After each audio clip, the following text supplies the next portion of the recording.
Tasnim Rotary educational centre আয়োজিত চবাহি মকত্তবের ছাত্রছাত্রীদের মধ্যে বাৎসরিক ইসলামিক প্রতিযোগিতামূলক অনুষ্ঠানের সমাপ্তি হলো রবিবার।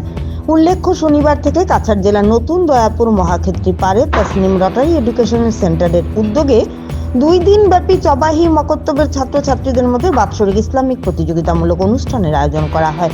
এতে বিভিন্ন মক্তব থেকে প্রায় 200 ছাত্রছাত্রীরা গজল, কিরাত, জীবনী, কুইজ প্রতিযোগিতায় অংশগ্রহণ করেন। এদিন পুরস্কার বিতরণী অনুষ্ঠানে উপস্থিত ছিলেন মাওলানা আফসার হোসেন বরভূঁইয়া, আলহাজ সাদুল হক লস্কর, সমাজসেবী আব্দুল হক চৌধুরী, বিলাল আহমেদ বরভূঁইয়া, আহম সৈয়দ বরভূঁইয়া, নিয়ামউদ্দিন লস্কর, আলহাজ তাজউদ্দিন বরভূঁইয়া, সাংবাদিক জাকির হোসেন লস্কর প্রমুখ।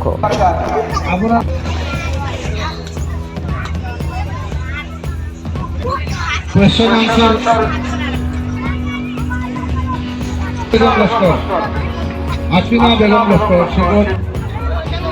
इसी ग्रुप में